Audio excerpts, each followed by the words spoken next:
A religião e a ciência são dois patrimônios do ser humano,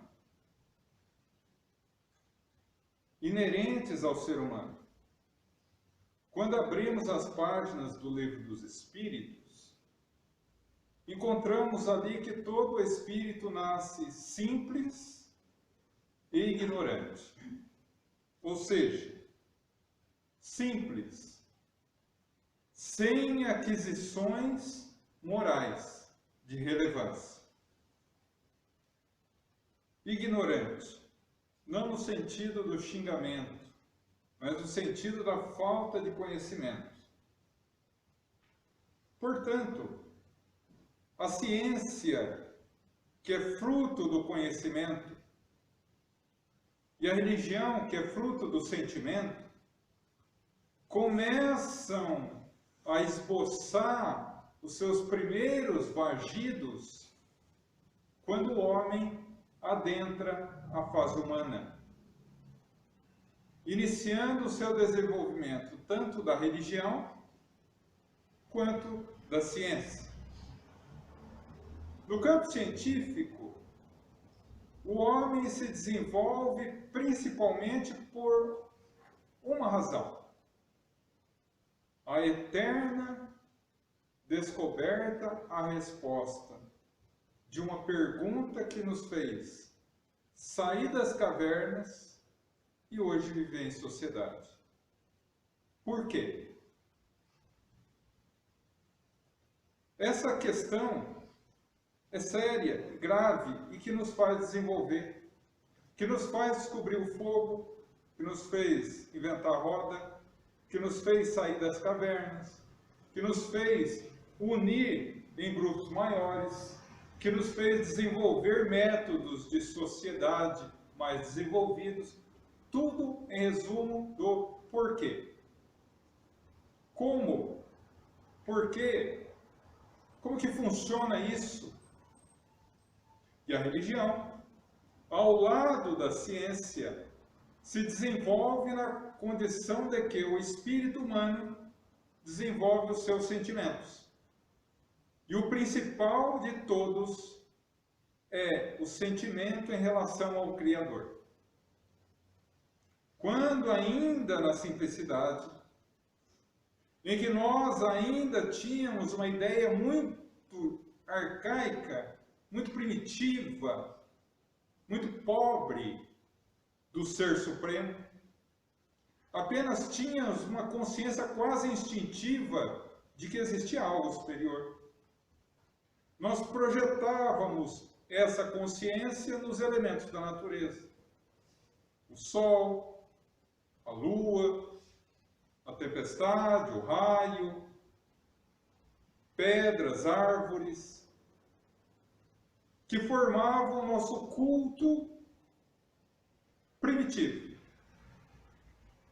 Tanto é verdade que, do ponto de vista científico, nós temos os livros de ciência e de história para comprovar que desde a época das cavernas, o homem se desenvolve intelectualmente. E desde a época das cavernas, o homem começou a desenvolver um sentimento inato, um sentimento natural, sobre o que é Deus e a existência do mundo espiritual. Quando nós abrimos os livros de arqueologia, nós encontramos, por exemplo, um fato muito interessante. Dá-nos conta que a época do homem de Neandertal, o homem macaco, havia uma prática de ritual religioso à época, que sempre que um membro da família, do grupo, morria, eles decepavam a cabeça do falecido, colocando esse crânio numa estaca. E essa estaca era fincada na porta da caverna. para que impedisse o espírito do falecido retornar à caverna e perturbar os membros da família. Isso há 350 mil anos antes de Cristo. E a ciência, da mesma forma, se desenvolve. Mas, à medida que a ciência vai desenvolvendo, ela cria meios de desenvolvimento. E o principal meio é o que nós não conseguimos comprovar cientificamente, materialmente, não existe. Ponto. Agora, a religião, ao seu turno, não se preocupa ou não focaliza na comprovação científica. Focaliza e se desenvolve na fé, que aparentemente é o contrário da certeza científica. Enquanto um cientista só acredita no que ele prova, o religioso, pelo menos na antiguidade, só acreditava naquilo que ele tinha fé, independentemente se for provado ou não cientificamente. Não é? Até hoje nós vemos isso em algumas religiões. Você vai ser curado pela fé. Não é? Então não precisa, você está com um problema sério, larga o médico, você vai ser curado pela fé em Nosso Senhor Jesus Cristo. E a ciência, não, essa questão de religião é besteira. Só existe o que a gente consegue provar. Então, ao longo de 350 mil anos, cada qual se desenvolveu paralelamente ao desenvolvimento humano e sempre fugindo uma da outra. Até que, depois de 350 mil anos de briga, não é que as duas, religião e ciência, resolveram casar? Porque quem muito odeia ama demais, né? E aí casaram. Casaram num lugar muito chique. Eu adoraria casar lá. Paris. Chique, né? Casaram em Paris, no dia 18 de abril de 1857. E o celebrante dessa união, desse matrimônio, foi Allan Kardec. O Espiritismo vem à Terra para unir ciência e religião, dizendo o seguinte: tudo o que a religião fala deve ser comprovado pela ciência. Tudo que a ciência comprova deve basear os fatos religiosos, fundando a religião científica e a ciência religiosa, o que até antes era uma coisa inviável, quase maluca de se pensar. Mas de onde surgiu essa crise? De onde surgiu essa briga entre ciência e religião? Surgiu da falta de entendimento, particularmente dos textos bíblicos, da Bíblia. Sem nenhum tipo de apontamento negativo. Muitas religiões até hoje dizem assim: a Bíblia é a palavra de Deus. Tudo que está na Bíblia foi Deus que colocou. E tem coisas na Bíblia que um homem não teria coragem de colocar. Ao menos Deus. Então, particularmente no Antigo Testamento. Mas por quê? Porque a Bíblia não é um livro vindo dos céus por Deus. A Bíblia é uma biografia do povo hebreu. Desde a concepção da criação do mundo até a concepção do Apocalipse, passando naturalmente pela mensagem maravilhosa de Jesus de Nazaré. Mas é uma visão de mundo, não é a levar ao pé da letra. E por levar ao pé da letra, os religiosos afastaram-se da ciência, e a ciência vê a religião como uma coisa fantasiosa. A partir daí, a gente percebe que em todos os livros da Bíblia, que não foram escritos todos de uma vez só e pela mesma pessoa, uma vez que o primeiro livro da Bíblia, Gênesis, foi escrito por Moisés em 1500 anos antes de Cristo. O último livro da Bíblia, Apocalipse, foi escrito pelo apóstolo João no ano 100 depois de Cristo. Ou seja, a Bíblia, e aí tem uma diferença entre numeração católica e evangélica, né? O número de livros de cada Bíblia. Mas, em média, a diferença entre o primeiro livro e o último livro está de 1600 anos.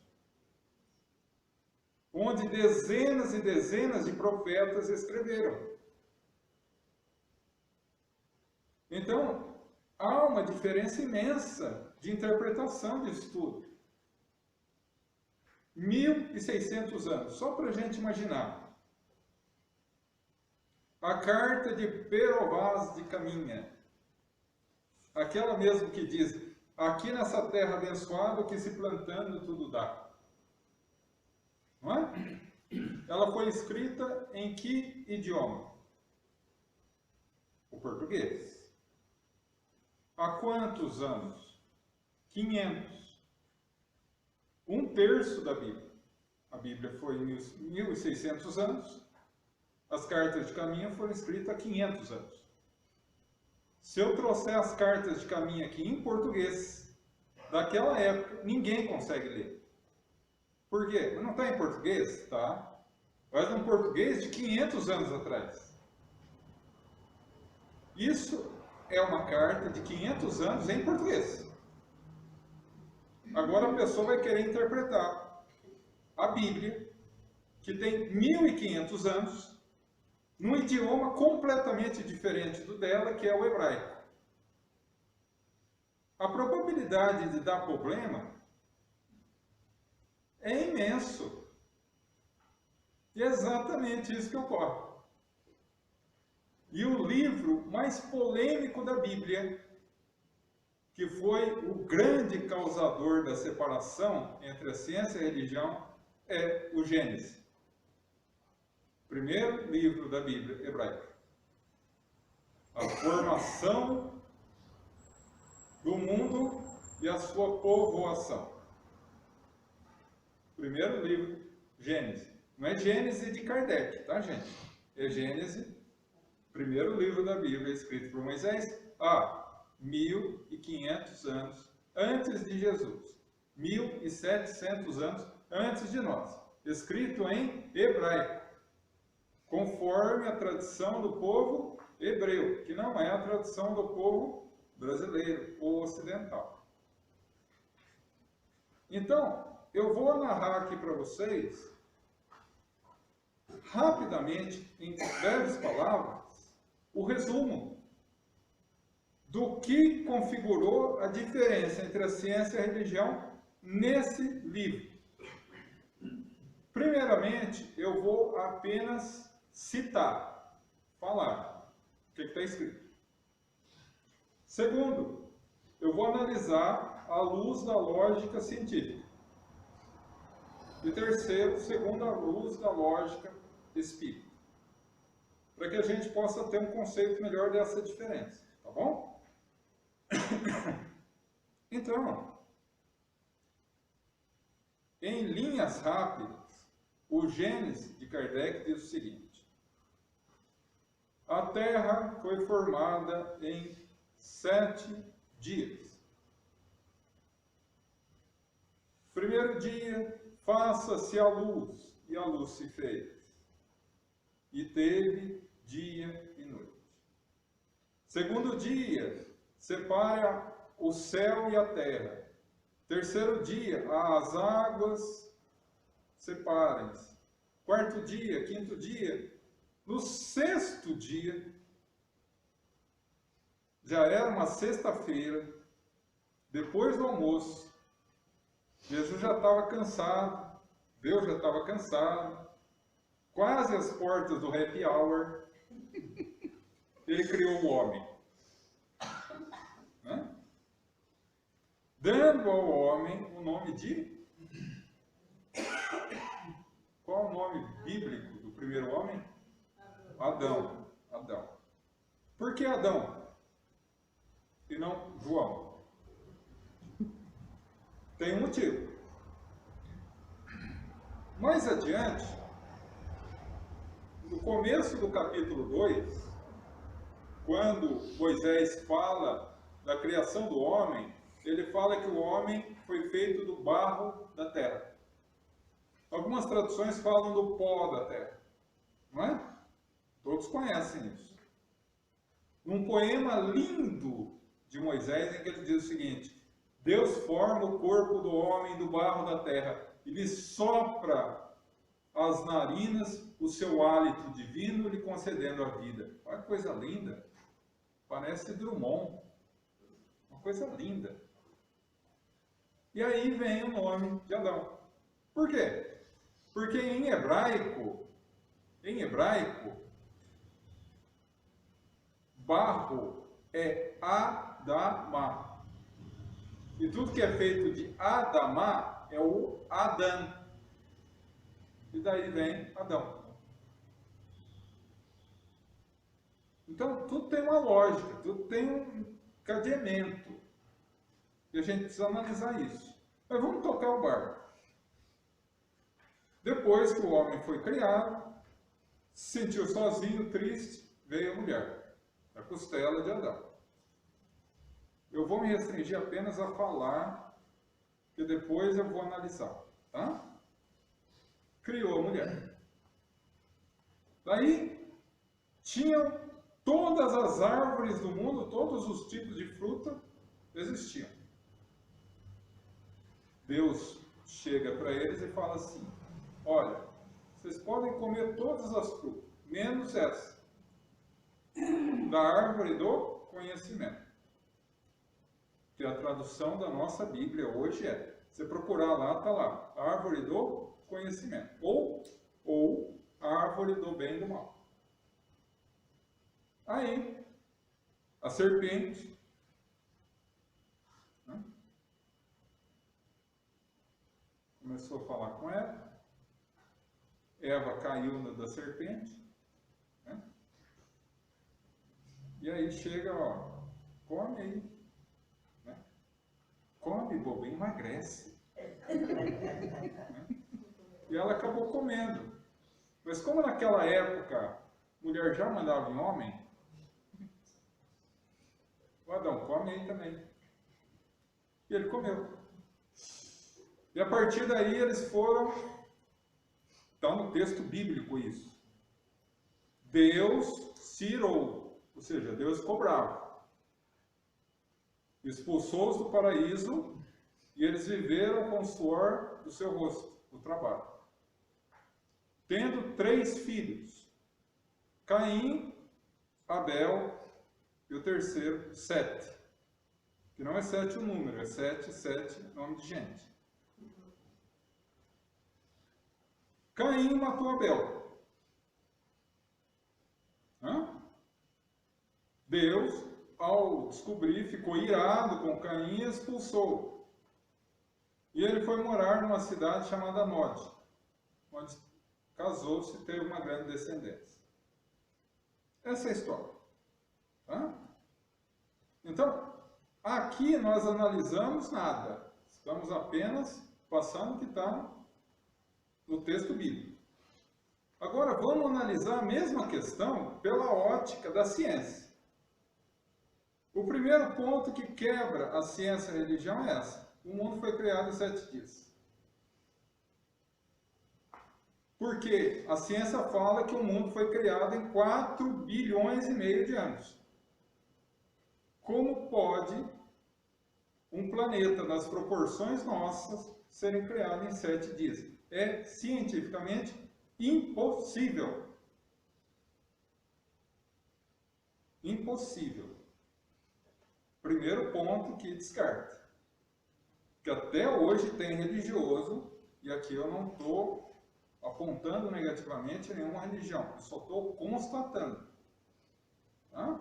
Que há religiões que falam, não, o mundo foi criado em 7 dias, há 5.000 anos, quando Adão e Eva começaram a procriar e geraram 7 bilhões de indivíduos na Terra.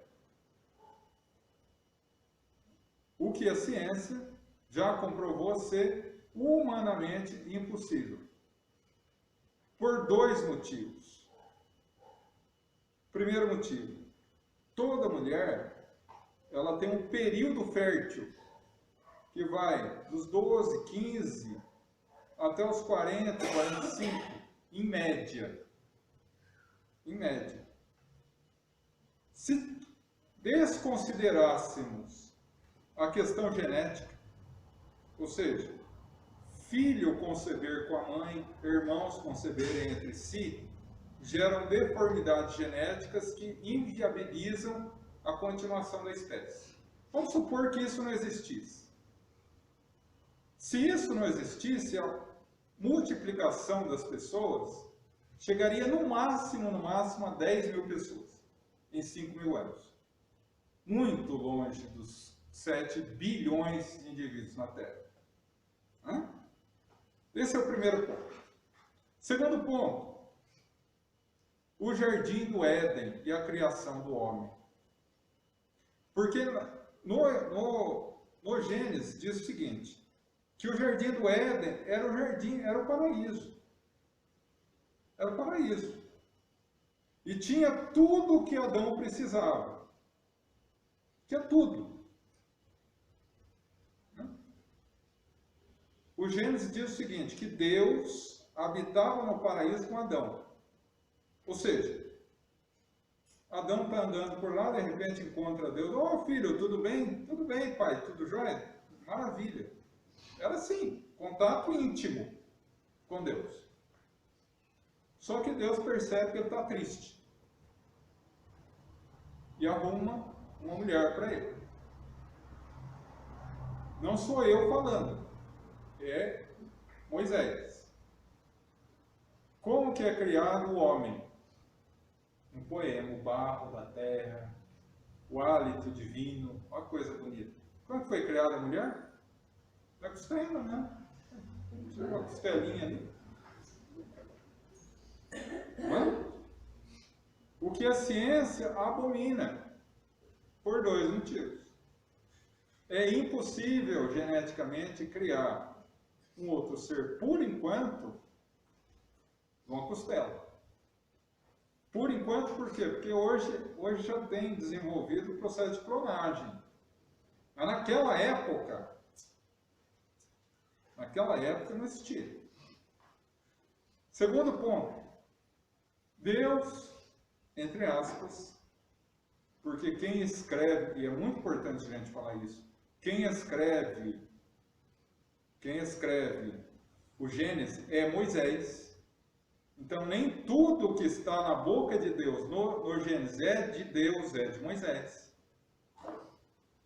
Deus foi o primeiro machista do mundo. Por quê? Porque o homem foi criado do barro da terra, a mulher da costela.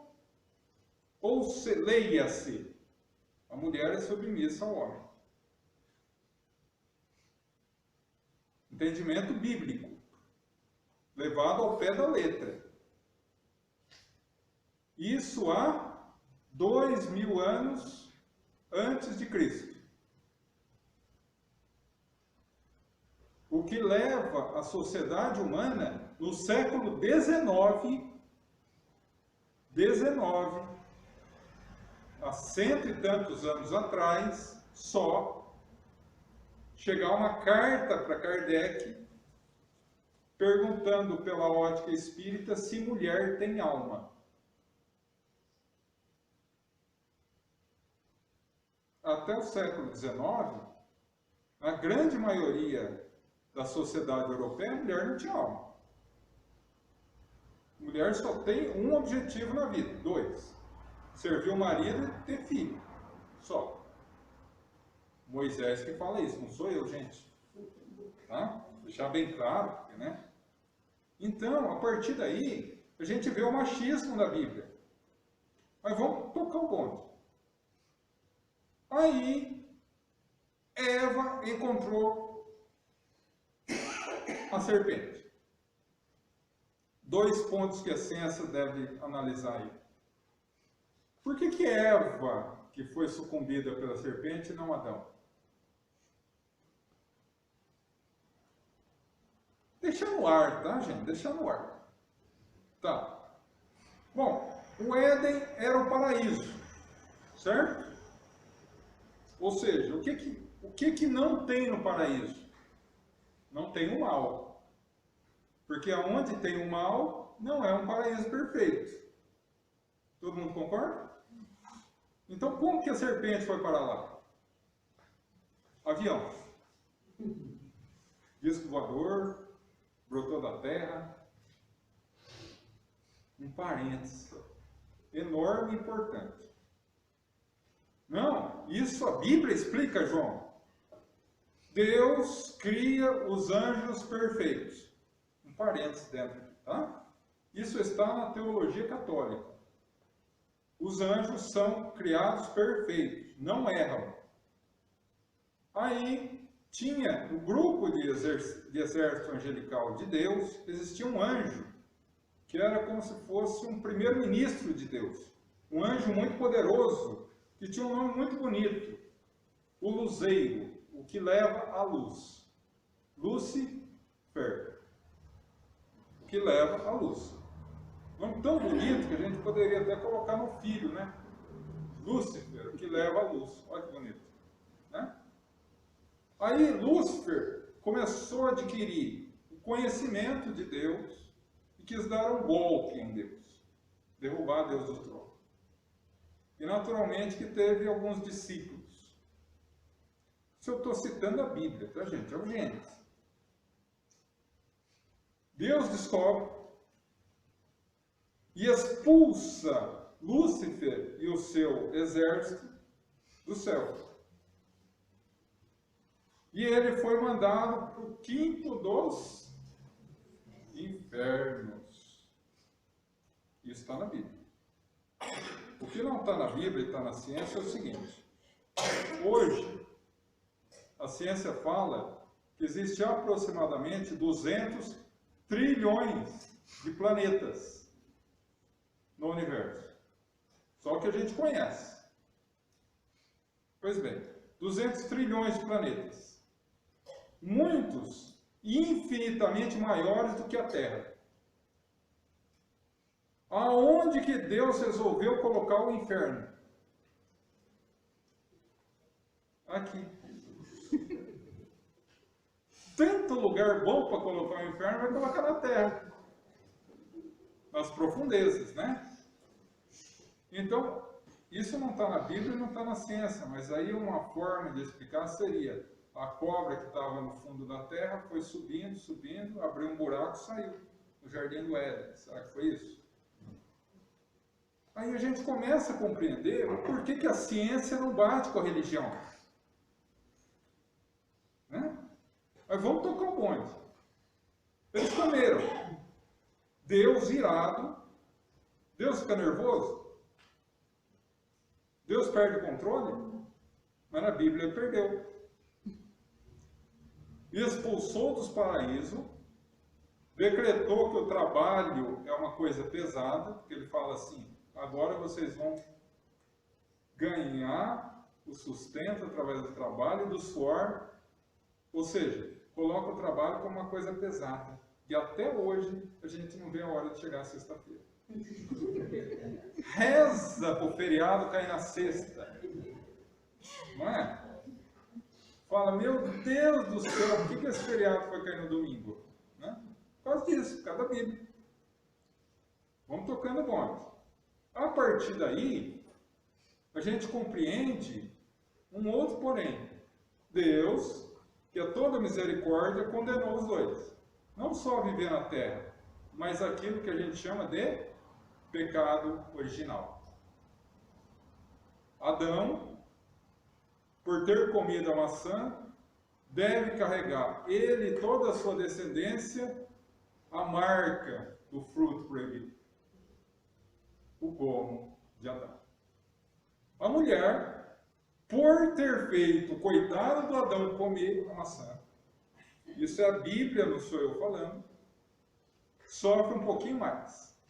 A partir daí, toda mulher e toda a sua geração teria a dor do parto, como referência ao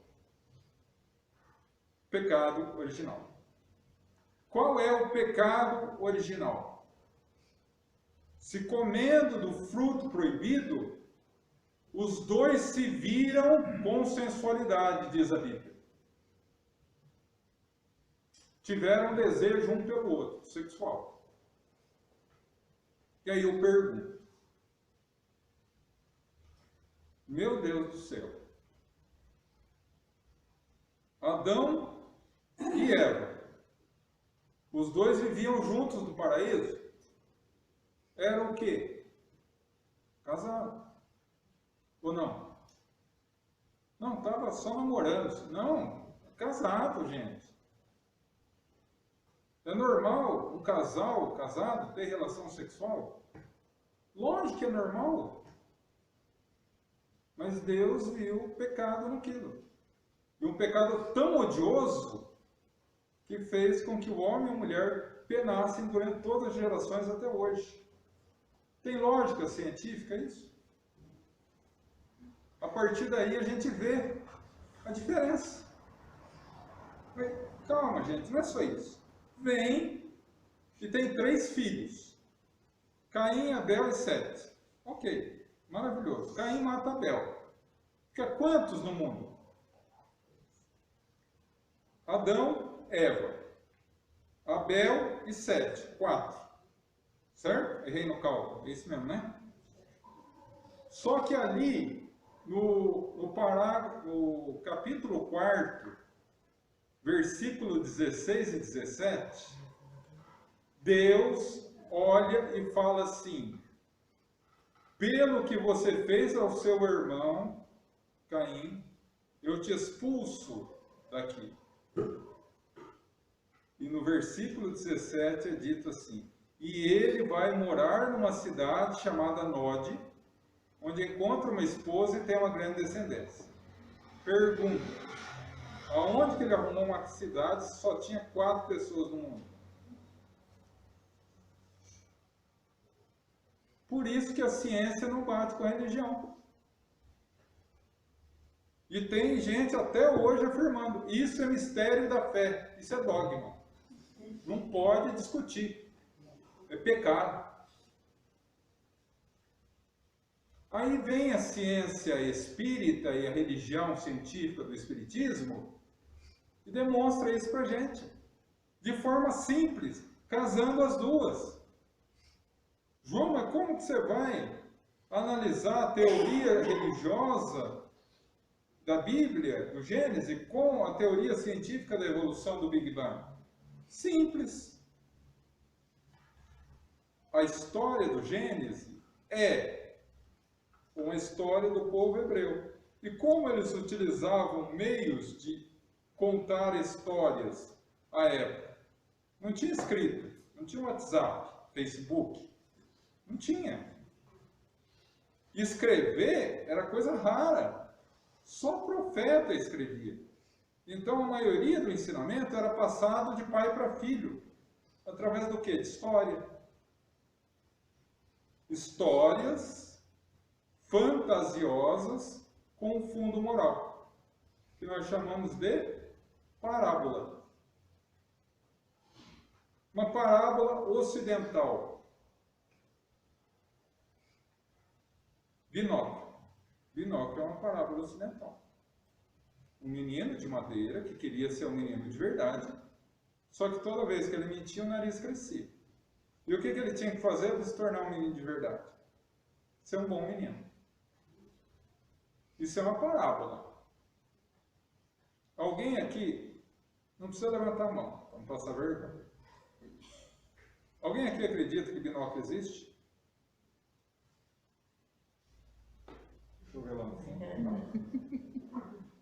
Porque isso é uma parábola. É uma história que não existe com o fundo. Qual o fundo moral? Não se deve mentir, ser um bom menino. Chapeuzinho vermelho e lobo. Existe? Não existe. Qual o fundo moral? Não desobedecer à mãe, não falar com estranhos. Não é? É um conceito moral. Parábolas do Evangelho. Do Evangelho de Jesus. A parábola do bom samaritano, a parábola das 10 virgens, a parábola do semeador, a parábola dos trabalhadores da última hora, a parábola da figueira seca. Aí a gente... Oi? Da ovelha perdida. Né? Agora do Antigo Testamento. Jonas e a baleia. É uma parábola. É uma história que tem um fundo moral. Qual o fundo moral? Todos conhecem a história de Jonas e a baleia? Conhece? Não? Ó, rapidamente, só um outro parênteses. Jonas era um profeta. Ele vivia numa determinada cidade. Aí, Deus aparece para ele e fala, olha Jonas, você vai lá e fala naquela outra cidade lá, que se eles não mudarem, eu vou destruir tudo, vou matar todo mundo. Né? Aí, ele falou, não, eu não vou. Não vai. Aí ele acabou indo. Chegou e falou assim, olha gente, vocês têm um mês para mudar. Se vocês não mudar, Deus vai vir aqui e vai destruir tudo. É porque quando é nos outros, a pessoa vai correndo para contar. O problema é quando é com a gente, né? Aí o que aconteceu? Nesse um mês, todo mundo se arrependeu. E Deus não matou ninguém. Ah, mas Jó ficou bravo. Jonas ficou bravo, hein? Mas ficou bravo. Como o senhor não mata? E aí pegou o navio e foi embora. Deus ficou bravo com ele, mandou uma tempestade. Todo mundo apavorado no navio. Todo mundo apavorado. O que será que está acontecendo? Jonas, ao invés de ficar quieto, não é que Deus ficou bravo comigo, por isso que mandou a tempestade. O que fizeram com ele? Jogaram no mar. Veio uma baleia e aqui. Ele viveu 3 dias na baleia. A baleia que tinha engolido um GPS também, sabia onde que ele morava, levou ele até lá, vomitou ele, aí ele acreditou que Deus era o Senhor e fez o que ele queria. Isso é uma parábola. Ou alguém acredita aqui que Jonas viveu 3 dias no estômago de uma baleia? Então, o grande problema é levar ao pé da letra. Quando se leva ao pé da letra, dá problema. E no Gênesis também dá problema. Né? Então, diante disso, agora a gente vai analisar o contexto pela ótica da doutrina espírita. O mundo foi criado em 7 dias. Aí a gente abre o Gênesis, de Kardec, capítulo 5. Tem lá uma tabela de comparação entre o que está na Bíblia, o que está no Gênesis, e o que a ciência fala, dizendo que não foram 7 dias, mas 7 eras geológicas. Portanto, uma figura de linguagem. Porque para o povo hebreu, dia é uma referência que não é como a nossa, 24 horas, mas é um período mais elástico de tempo. Como 40 dias no deserto. Não foram 40 dias mesmo. Um período longo. Isso no caso de Jesus, né? E a tentação. Então, quando a gente percebe isso, fica mais fácil de compreender. O jardim do Éden não existe no sentido concreto. O que é o jardim do Éden? O Gênesis fala o seguinte, que Deus habitava no paraíso com Adão. O jardim do Éden é a representação da conexão com Deus. Conexão. Quanto mais conectado com Deus, mais eu estou no paraíso. O paraíso não vem do lado de fora, vem do lado de dentro. Por isso que Jesus disse, meu reino não é deste mundo. Meu reino não virá com aparências exteriores. Por quê? Porque meu reino está dentro de vós. Então, à medida que eu me conecto com Deus, eu estou no paraíso. Desconecto com Deus, eu estou aonde? No inferno. O dia está lindo, os pássaros cantando, está tudo maravilhoso. Eu estou deprimido, eu estou no inferno. Não importa. Agora o mundo está acabando, mas eu estou feliz da vida, eu estou no céu. Então, o conceito de céu e de inferno é interior, é de consciência, não é de exterior. E é isso que Moisés queria dizer. O paraíso é a conexão absoluta com Deus. O que Jesus diria nessas palavras: eu e o Pai somos um. Ele estava em conexão com Deus, como está ainda até hoje. O que é a desconexão com Deus? O fruto proibido. O fruto proibido. E aí eu pergunto, por que maçã e não banana? A banana proibida. A jaca proibida. Hã? Por quê? Porque maçã para o povo hebreu era o símbolo claro da sensualidade. O que hoje é o morango, por exemplo. Naquela época era maçã. Por isso que Moisés coloca essa questão da maçã. Mas ela estava onde? Na árvore do conhecimento. Ou a árvore do bem e do mal. No momento que eles comeram, eles foram expulsos do paraíso. Ou seja, se o paraíso era a conexão com Deus, ser expulso do paraíso, o que é? Desconectar com Deus. Então, na verdade, não é a árvore do bem e do mal, e muito menos a árvore de experimentação. É a árvore de experimentação do mal. A representação bíblica do fruto da árvore do bem e do mal. É a experimentação do mal.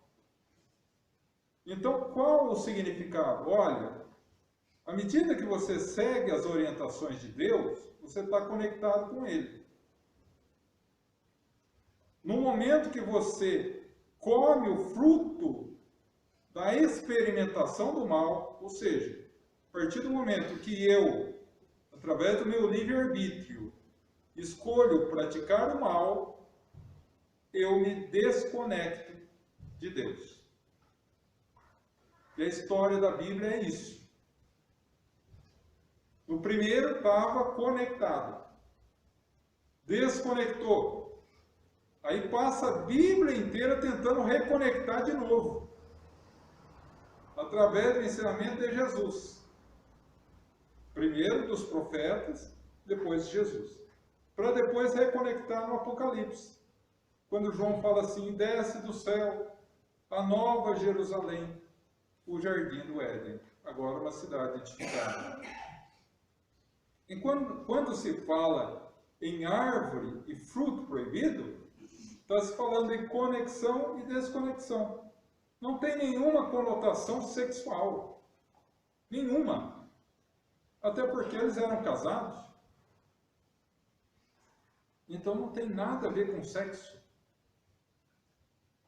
Sexo, e aí é só um parênteses, sexo não tem nada de pecaminoso. Isso é coisa que colocaram na cabeça da gente. Porque a prática sexual, ela pode ser dividida em duas situações. Fazer sexo e fazer amor.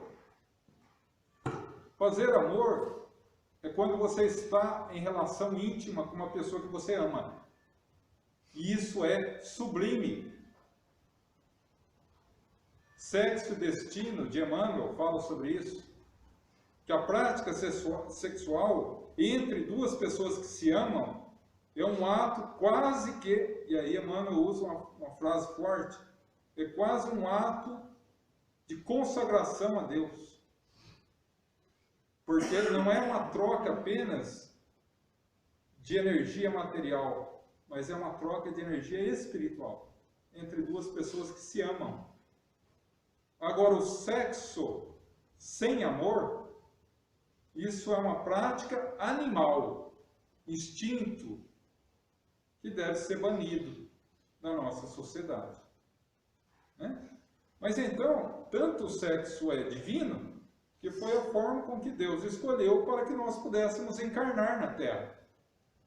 Ou alguém reencarna sem ter que passar pela relação sexual?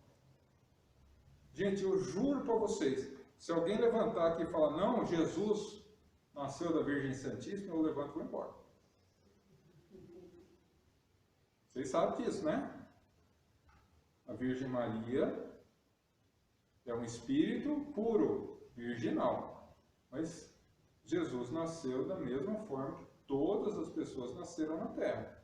E isso não justifica de forma nenhuma o mérito do grandioso espírito que ele é. Isso é a doutrina espírita falando. Por isso que eu falei no começo da necessidade de abrir a mente para novos conceitos. Eu estou passando para vocês aqui elementos da doutrina espírita. Né? Então, a partir daí, a gente compreende determinados conceitos na Bíblia que são no sentido figurado e não prático. Mas por que é figurado? Porque Jesus nasceu na Palestina. E o Oriente tem uma visão diferenciada do Ocidente. Para que eu possa entender o que é paciência, eu preciso de um livro com 50 páginas, escrevendo o que é paciência, quais são os tipos de paciência, como que eu adquiro a paciência. Isso é um modo de pensar ocidental. Europa para cá. Europa para lá. Oriente. Como que eles descobrem? A pedra não revida. A pedra não revida. 4 palavras. Eles entendem o que é paciência. Como que consegue? Porque um tem o pensamento lógico, o outro tem o pensamento abstrato. Estão acostumados com lenda, estão acostumados com figura de linguagem, estão acostumados com parábola. A gente não. A gente tem um pensamento racional. Por isso que a gente tem dificuldade de entender o Evangelho de Jesus. Por isso que a gente tem dificuldade de entender a base moral do ensinamento da Bíblia. Então, quando se fala em fruto proibido, ele não está se falando em sexo. Ele não está falando em desobedecer uma ordem arbitrária de Deus. Ele está falando em desconexão com Deus. E aí a gente se recorda de uma passagem que perguntaram para Jesus assim: Senhor, por que Moisés permite que o homem dê carta de divórcio à sua esposa? Alguém recorda dessa passagem? E Jesus responde assim: por causa da dureza do vosso coração. Vírgula. Porque no princípio não era assim. E a gente fala, mas peraí, todo espírito nasce simples e ignorante.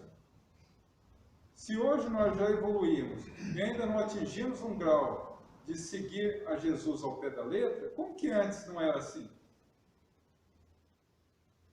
Abrimos um parênteses para a doutrina espírita através da segunda parte do Gênesis, Kardec ia explicar. Antes da raça humana, não era assim. Antes de entrarmos na condição de espírito consciente humano, não era assim. Por quê? Porque antes da condição de espírito humano, nós éramos princípios inteligentes e habitávamos animais, guiados cegamente pelo instinto, que é determinado por Deus. Então, o animal não erra. Mas não é que não erra porque é puro. Não erra porque não tem livre-arbítrio. Por isso que Jesus fala, no princípio não era assim. Depois que o homem adquire a possibilidade de escolher, ele começa a escolher errado, muitas vezes. Então, a partir daí, a gente começa a compreender determinadas noções de certo e de errado. E principalmente conexão com Deus. Muitas religiões falam, olha, fora da nossa religião não tem jeito. Você vai se perder. E a doutrina fala o quê? Fora da caridade não há salvação. Ou seja, fora da conexão com Deus não há salvação. Porque há 800 anos atrás, todo mundo sabia que a Terra era chata. E ai de quem falasse que ela era redonda. Morria. Morria. Quando Colombo começou a visitar as cortes da Europa falando que a Terra era redonda, que ele queria chegar à Índia dando a volta no mundo, todo mundo achou que ele era louco. Até que achou dois reis mais loucos que ele, que deram dinheiro para ele, Isabel e Carlos, reis soberanos de Castela, né? Aí ele veio. Mas há 300 anos atrás, todo mundo sabia que a Terra era o centro do universo. Galileu Galilei começou a dizer, talvez não seja, quase foi para a fogueira. E hoje todo mundo sabe que não é bem assim. Mas hoje, a espiritualidade superior vem à Terra e nos fala em berros. Deus é o centro do universo. E todos nós somos atraídos por Ele. Não tem como fugir desse campo de gravidade. E esse campo gravitacional que nos arrasta para Deus chama amor. Enquanto nós não compreendermos isso, a gente vai ficar nadando contra a corrente. Que é impossível viver sem Deus. Não é uma questão religiosa, é uma questão de natureza humana. É uma questão de genética. O meu corpo é a somatória dos genes do meu pai e da minha mãe. Tá certo que não ficou muito bonito, mas ficou, saiu, né? Com todos vocês. Cada um de nós aqui tem um corpo que é uma somatória dos genes do pai e da mãe. Pois bem, o espírito, geneticamente, é uma partezinha de Deus. Nós somos formados de Deus. E aí vem os nossos irmãos evangélicos e usam uma palavra, uma frase linda: Deus é amor. Então nós somos feitos de amor. Simples assim. Sempre que nós fugimos da nossa natureza, que é o amor, a gente sofre.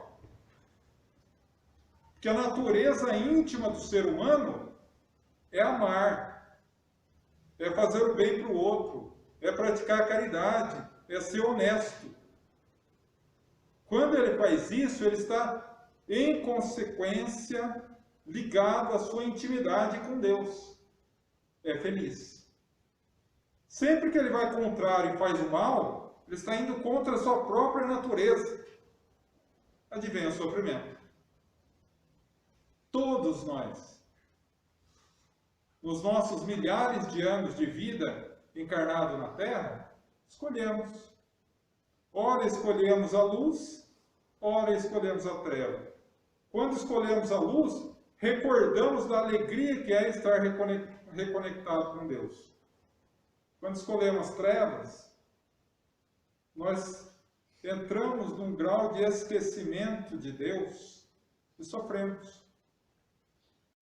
À medida que a gente começa a praticar o mal, a gente começa a esquecer a nossa própria natureza. A gente começa a acreditar em duas coisas terríveis. As duas maiores mentiras do mundo. Que Deus nos abandona e que a morte existe. E a partir daí, a gente começa a se desesperar. Então, a nossa natureza é a prática do bem. A nossa natureza e o nosso objetivo na Terra é reconectar com Deus. O que está acontecendo agora? Mundo de transição, de transformação, é isso. Nós estamos abandonando o planeta onde o mal ainda prevalece para um planeta onde o bem já vai prevalecer. Os maus estão deixando a Terra, vão desencarnando, vão para outros planetas primitivos. Bater cabeça em alguma caverna por aí. E alguns que ainda são como a maioria de nós, ora vai, ora vem, mas não são maus pela maldade, vão ficar aqui. E em contato com os espíritos sublimes, vão resgatar o restante e alcançar a felicidade. Que Moisés chamava de Jerusalém renovada. Que os profetas do Antigo Testamento chamavam de paraíso. E que nós espíritos chamamos de planeta de regeneração. Mas há uma questão interessante, importante. A conexão com Deus não virá de fora, virá de dentro. O que importa para nós é o esforço que nós fazemos para alcançar a conexão com Deus. Porque o que a gente quer fazer? A gente quer conectar o outro. Pô, ó, você tem que fazer assim, assim, assim, assim. Eu não falei para você que tem que ter paciência? Eu não falei para você que tem que ser menos orgulhoso? Eu não falei para você? E eu? Eu só consigo me conectar. No mundo espiritual não tem Wi-Fi que você conecta várias pessoas ao mesmo tempo. Cada um conecta com Deus da sua própria maneira. Internet discada ainda nossa. Então, a partir daí, a gente vai abandonando aqueles velhos conceitos e adquirindo novos conceitos. Deus nos ama. Deus nos perdoa. Deus nos concede a oportunidade de sermos felizes e de reconectar com Ele. Aí, muitas vezes, no passado, a gente olhava para o céu e falava, meu Deus, como eu faço para conectar com o Senhor? E Jesus veio em pessoa e disse, amar a Deus sobre todas as coisas, e ao próximo, como a si mesmo se ama. Agora é com vocês. Agora é conosco. Como que nós vamos fazer o nosso processo de reconexão? Ou vamos ainda achar que o problema está na nossa? Que Deus os abençoe a todos. Obrigado.